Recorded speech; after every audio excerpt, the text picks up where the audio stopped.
Yeah. Looks great, muscles everywhere, but also very, very fast. He's going to be a physical type back. I mean, all right, welcome in here on this Friday. That right there was Michigan head coach Jim Harbaugh on CJ Stokes, Michigan running back. Thanks to the In the Trenches podcast for the audio, as we're ready to kick things off on this afternoon live.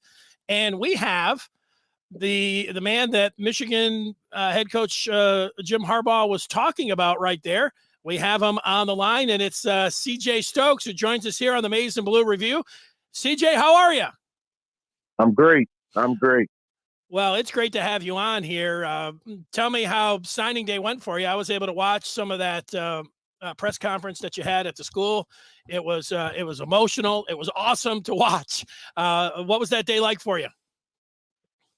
It was amazing. My whole family came down to see it. So it was nice to have my whole family there with me while I went through that.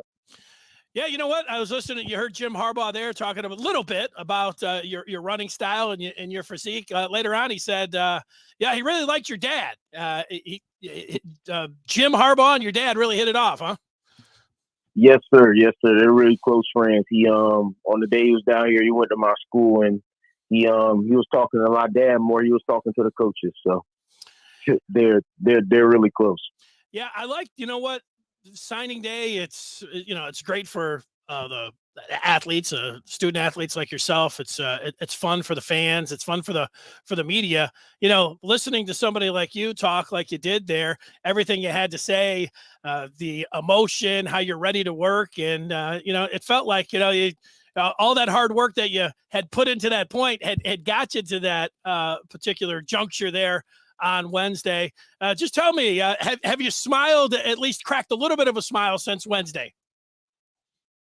A little bit, not a big one yet. I probably smile more at the signing day than I have since I left because all love I was getting and stuff like that, being around everybody and them congratulating me. But it was nice to have that and all the positive feedback I got from it.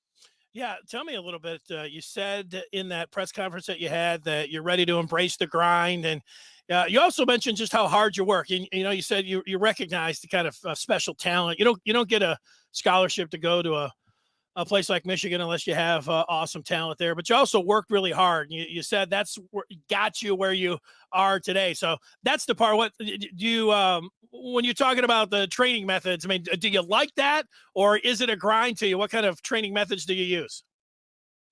Well, obviously I have talent. Everybody at the level that I'm going to be on has talent, but I feel like some people embrace the grind more than others, and I feel like more often than not, the people you see that are really successful put the work in and aren't just going off natural talent. So I was just talking about embracing the grind and being one of those people who uses their talent to propel themselves. So. Yeah, I'll get a question or two more for you, CJ. I want to talk about the coaches and your timeline here. We already talked about Jim Harbaugh. What do you like about the head coach at Michigan? Well, he's a great guy. He's a player's coach. He came down here and spent the whole day with me. And even when I was on my visits, when I was already committed, he spent a large chunk of time out of me when he didn't really have to pay as much attention to me because I was committed. He could have talked to some other guys who aren't committed. And of course he did that, but it was just surprising how much time he spent with me even after I was committed. It's just stuff like that. He's a great guy, and that's why I'm excited to go play for him. Well, I'll tell you what, you should be excited as well. I mean, not only are you coming in as the only running back here, but if you take a look at just, the Frank Broyles Award winner for the top assistants, that your offensive coordinator, Josh Gaddis, and the way Michigan ran the ball with the offensive line, that's got to be a great situation for you. How about Mike Hart? I probably don't have to tell you that he's one of the Michigan greats. He's certainly the all-time leading rusher. What do you like about Coach Hart? Coach Hart was just the coach I was looking for. A nice, tough coach that's gonna make you work hard and hold you accountable. On top of what I already do for myself, as far as holding myself accountable, he'll keep me in check every day. One of the biggest things I was looking for was a coach that wasn't just going to pat me on the back. He was going to keep it real with me. And Coach Hart does that, and that's the reason I love him so much. Tell me about, listen to Jim Harbaugh talk about your running style, and he said everybody's different and everything else. Is there a back that you really like? Is there a back that you say, that's the kind of running back that I want to be? Who do you pattern your game after, that kind of thing? Not really. You can pick little pieces out of my game. Just like relative to what Michigan fans have already seen. Like, I'm not as like quick and fast as Blake, but I can do what Hassan does. But I also have like I'm faster.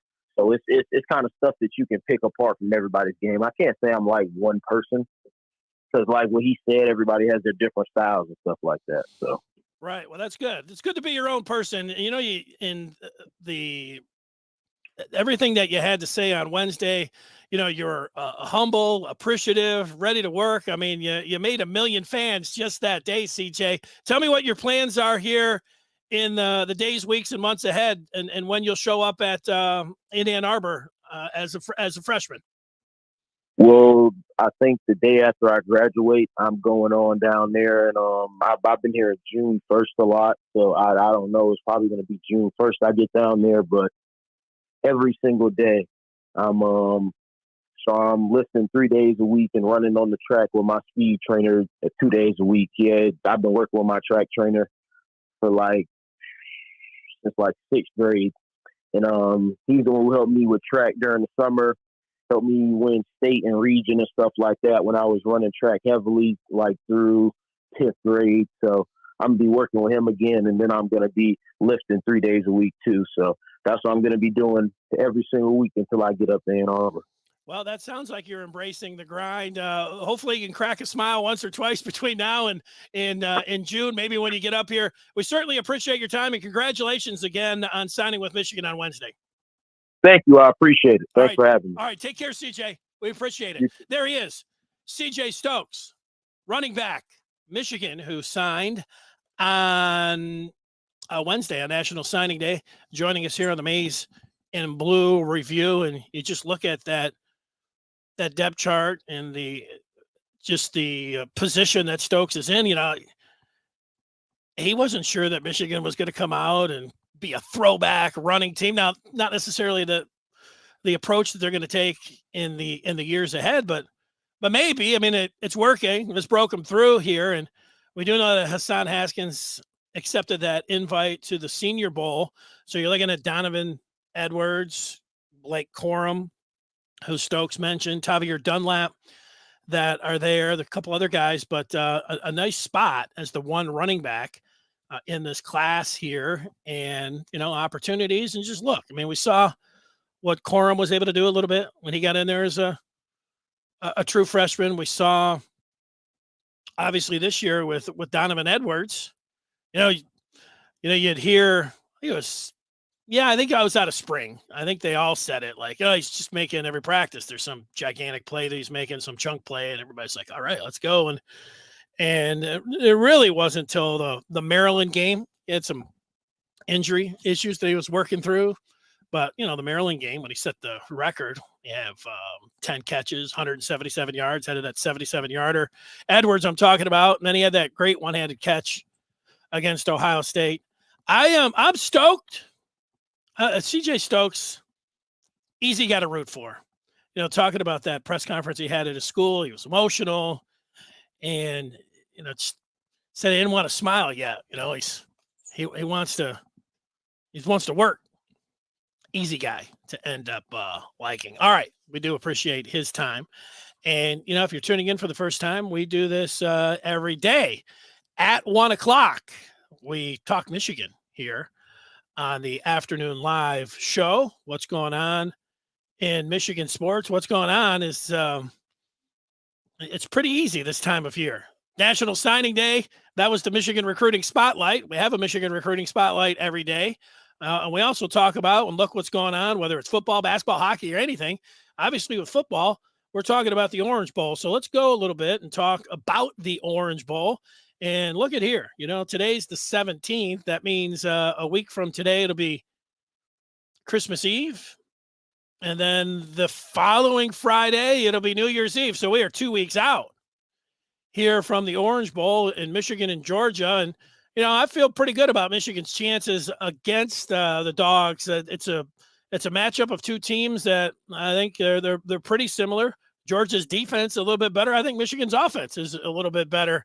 So, you've got that. Today I wanted to look at special teams, the specialists, and what might happen here. And, Michigan got the Lou Groza Award winner. That's for the best kicker in college football. Michigan never had a Groza Award winner. I was looking, back in the day, they did have some finalists for the award, but, here Jake Moody gets in and collects the award for the first time ever. 22 of 24 Moody this year. Both of his misses were for 47 yards. So if you're somebody that's, you get into the Orange Bowl, you're hoping he's just kicking all extra points, like against Ohio State or, against Iowa. That's nice. Nice 5-6 extra points would be great. But he missed twice, both from 47 yards. So, maybe you don't want him kicking a 47-yarder if you're somebody that, superstitious or something like that. I'm not.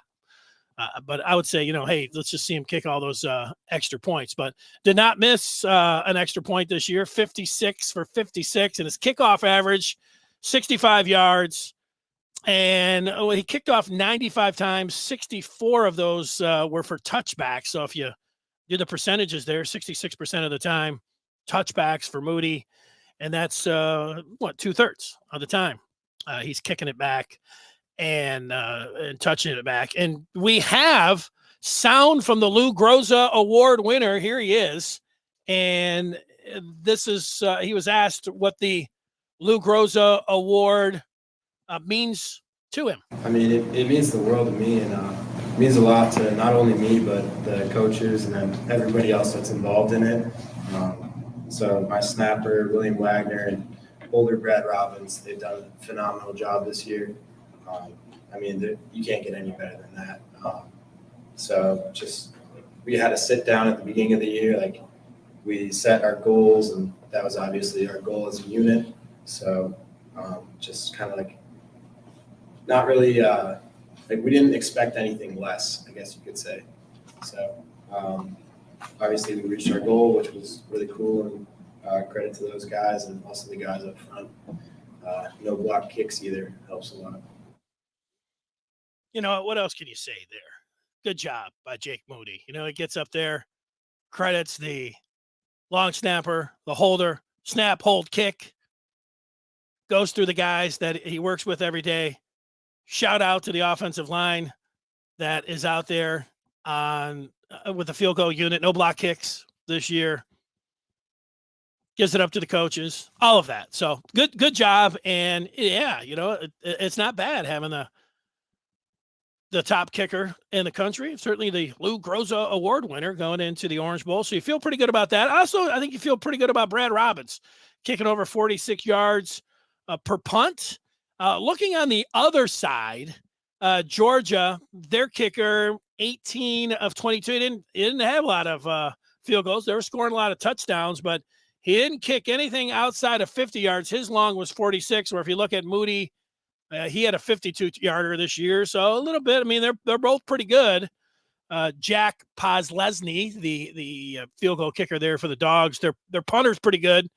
I mentioned Robbins with a 46.4 average per boot, and Jake Lamarda is averaging over 47 yards per punt there. And I saw Pro Football Focus had him in their top 10 as punters. So they got a good punter. I think when it comes down kickoffs, you don't get many kickoffs when you're the Dogs this year, although, Alabama did put 5 touchdowns up on them, but, they've got a lot of highly skilled specialists. So, it's not like Michigan can, not overlook, the return game just because they haven't done it much and, look in there. So, and then, with Henning, Corum had a big return. I think even in the first game, he had a big return. And Henning, the way he's going right now, punt return, he's dangerous. He reminds me back in the day when he runs, when he has the ball in his arm, he's the way he churns with the ball. It's not the perfect way to do it. If you're listening, I'm throwing my hands up in the air, but he reminds me of Steve Breston, the former Michigan wide receiver, also an excellent punt and kickoff. I don't remember much kickoffs for Breston, but definitely an awesome punt returner. And so there you go. And, speaking of Moody and Robbins, both of them, when you look, a senior grad student when you talk about Robbins, but both of them, if they want, because of the COVID year, they could come back next year.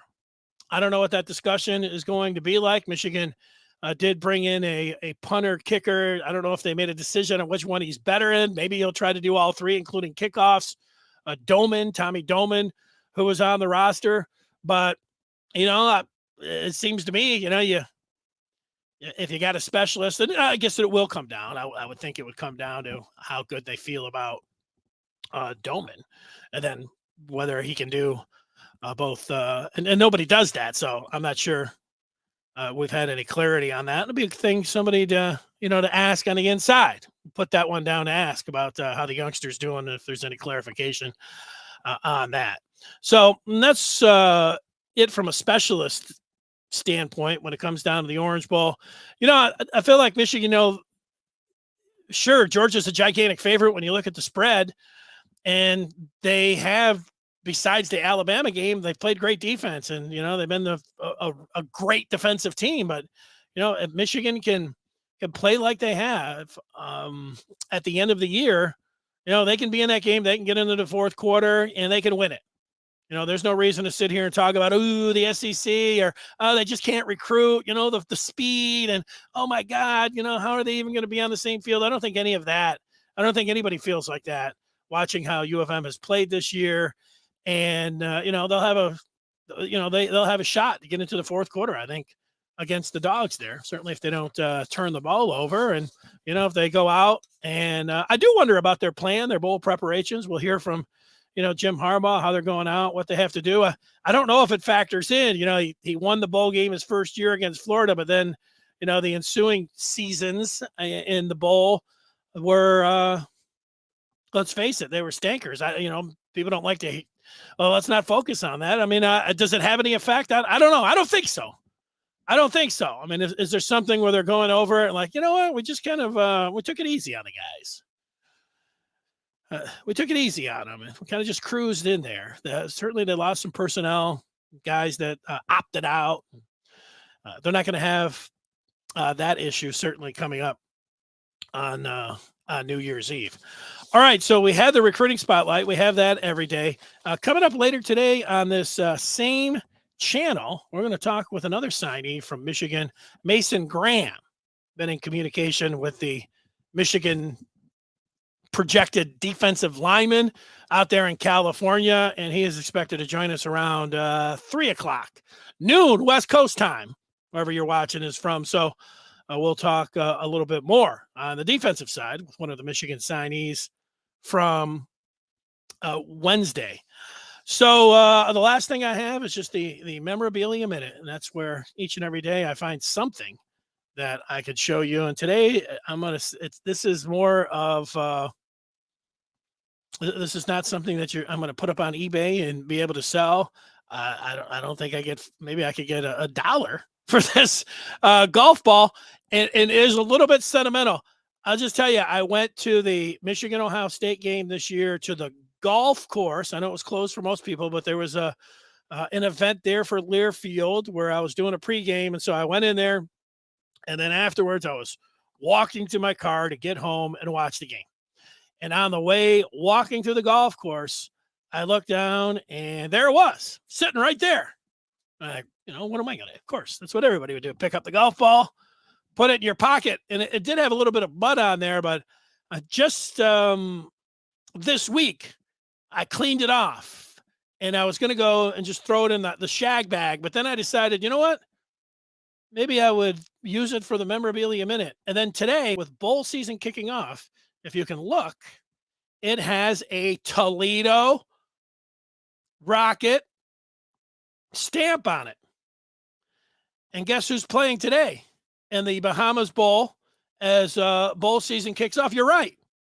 It's the Toledo Rockets. So there it is. And as you can see, there's a little bit of it's going in the shag bag. Who knows when I hit the golf balls out front here, I lose more than half. Even when I go back and walk in the woods to try to find them, but we'll see. The old Toledo Rocket, Michigan, Ohio State, 2021 golf ball. That's the Memorabilia Minute. We do have some feedback when I look up here, and it's from Antoine. Let's see what Antoine has to say. We picked up some great offensive linemen. I think the running game will be the same, if not better. You know, they did pick up some big-time offensive linemen. Andrew Gentry would be one who spent 2 years on a mission, and the possibility of him getting in there. Also, they're in, I don't know if it's been decided or not, they're in trying to hit the transfer portal for this Virginia center who's awesome and would be just what you would order up. You'd say, hey, you know, where would Michigan be looking for somebody? How about the center position with Vastardis moving on? This kid out of Virginia, somebody to keep an eye on. I don't know if that decision has been made or not, but that I think you're right. Michigan looking for a 5-star defensive tackle. Well, you know, I thought Harbaugh was pretty interesting when he was talking about this class and all the different. He was very relaxed. He was in a good mood. It was all good stuff, you know, from Harbaugh. And why wouldn't he be? You know, he got to the Big Ten championships, getting ready for the Orange Bowl. He should be relaxed, shouldn't be worked up. And, you know, and all the coaches like their guys and everything else. But if you listen to that, when it came down to the player they said he liked the most, he said it. I like this guy the most. Kenneth Grant at defensive tackle. And I don't have his size in front of me, but he's the kind of defensive tackle I think that you're looking for when, you know, you're talking about now he wasn't a 5-star. You're right. So too bad they were in on the 5-star that ultimately ended up Walter Nolan, who ended up going to Texas A&M. But you know what? They said that the recruiting, Antoine wasn't going to show up with winning the Big Ten and beating Ohio State till next year, although it sure seemed like it, that it helped out. It didn't hurt, you know, how Michigan closed. So, you know, maybe they will be able to land that 5-star defensive tackle that you're talking about. He's got a 35-14 score for the Orange Bowl. I haven't put a score down yet. Michigan should specialize in offensive linemen. We should be nicknamed the School of the Trench. Keep the same formula. Don't change the ingredients. Well, you know what? Michigan always wants to run the ball. You know, maybe when Rodriguez came in for Rich Rod for a couple of years, it was more like, hey, spread. But it's pretty much been for the last 50 years the same thing. Michigan wants to run the ball. Yeah, you want to be balanced. You got to throw it. Everything else, they're going to have to do that against the Dogs, because if you go back to the best rush defense in the country this year, statistically, it wasn't Georgia, although they were up there. It was Wisconsin, and neither Corum or Haskins went for 50 yards against the Badgers. So it's going to be tough sledding in there. They're going to have to make plays in the passing game, but I feel pretty good about them, you know, being able to do that. We'll take one more here, and it's from Irvin. I think this year the key to success has been discipline on the field. If they continue that, I'm not worried about Georgia. Yeah, don't be worried. I think, you know, there's a chance that they could lose the game and everything, but I think, you know, confidence and feeling good about their chances, having a great New Year's Eve, all of those things. And yeah, discipline, sure, I'll buy that. You know, there hasn't been, usually when we talk about discipline, you look at the penalties, there haven't been a lot. You know, when I'm sitting here thinking about them, not a heck of a lot. You know, they did have some against MSU, but, you know, it's since, you know, the winning streak after Michigan State, few and far between. Certainly not a lot in the Ohio State game or against Iowa. Was there a lot on Penn State? You know, I'm sitting here thinking about it. I don't think so. I think discipline is correct. Irvin, I'm right with you on that. All right. Later on today, we'll talk with a mission. Maybe that defensive tackle that you're looking for, Antoine, Mason Graham. That'll be at 3. A reminder, one other thing that I wanted to get to is that basketball is back. Tomorrow's going to be a nice day of college basketball. Look, noon, you got Purdue in action. You get some nice games all the way through, and then Michigan is back at it tomorrow, and they need this victory here. You're thinking about the Wolverines and what they have to do, and they've got Southern Utah, the Thunderbirds. I'll give you a quick synopsis of what I know about Southern Utah. Southern Utah, their nickname is the Thunderbirds. They play an up-tempo style. They're top 5 in the country in possessions offensively per game. That means they like to really fast break and get a lot of possessions. They're getting a lot of shots up. So it'll be an up-tempo type performance or an up-tempo type style. I think Michigan can play that style, even though they haven't this year. When you look at their possessions, it's way down. But I think that'll suit them. And the Thunderbirds have a 6-game winning streak. So, maybe it'll prove to be a challenge here for U of M. And you can say, yeah, it probably will be, considering what you've seen from them so far. Like they were a double-digit favorite against Minnesota, and you saw what happened there. But they need to win these non-conference games that they have here left in the new year, whether it's going down to Central Florida, whether it is playing Southern Utah. Who's the other one? Purdue, Fort Wayne. They have to have those. And then they have to split their games in the Big Ten. And you start looking at that and the Big Ten tournament. If they do that, that's right around 18, 19 wins. That's with them winning these 3 non-conference games. So Juwan Howard's crew needs to get out there, and they got to have this W tomorrow. And this reminder after the game, if you're ever like, I want to hear, I want to listen, I want to contribute to some Michigan basketball talk. After the game, from 5 to 15 minutes, it depends. Right around there, 10 minutes after the game, I'll be on talking about the performance of the Wolverines on the hardwood. And we'll be back Monday at 1 o'clock. Got some guests lined up next week. We'll continue it on. It's an exciting time, obviously, here for Michigan football, with them being in the college football playoff. All right. Thanks for watching. Thanks for contributing if you did. And we'll talk to you later here on the Maize in Blue review.